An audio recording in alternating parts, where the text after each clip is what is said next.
So this is really about the power of God's love, um, is that he's present in our pain, yet he sees our restoration. And so he can grieve with us in our grief while still being full of hope and joy.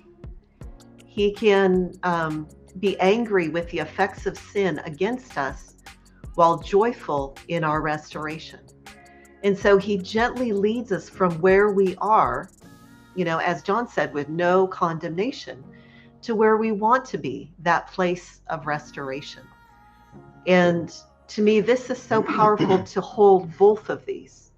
Sometimes when we've talked about, love wins and love never fails and all of this and restoration, it can feel like, well, then my pain doesn't matter to God. And I just have to get over it and get on the bandwagon of restoration because he's going to work it out for good. And we stuff, those emotions, that pain or our trauma. But that's not what God wants us to do. He wants us to bring all of it. David didn't. To him. Yeah. David was vocal about it. And so, we're not more spiritual, by stuffing things.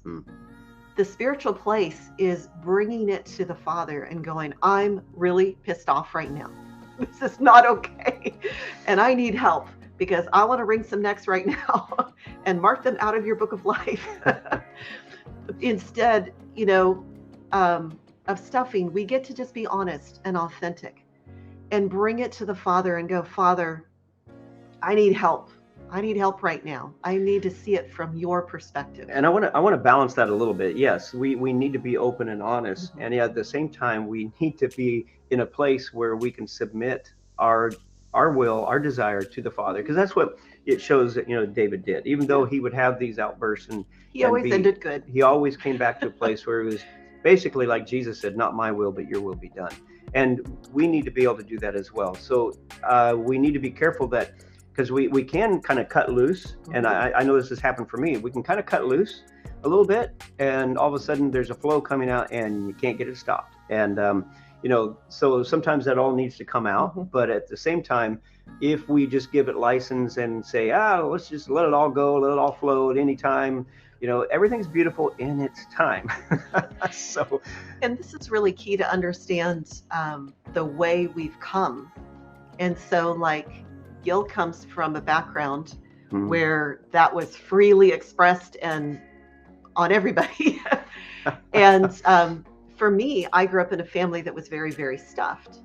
And so, each one of you here, you will have come from a different background. And yes, I appreciate Gil saying that, because you could just take it and go, woohoo, now I get the license to just let it flow, be authentic and all of that.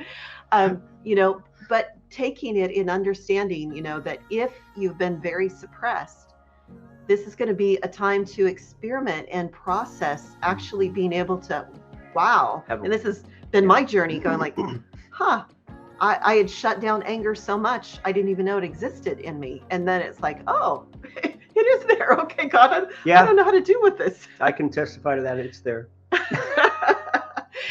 And, did you see that? She hit me. I did. Oh my goodness. And it was on camera. Now I'm really in trouble. But, if you've been overflowing in it, there is that, God, help me to keep this in the bounds of your love and your protection. That's good.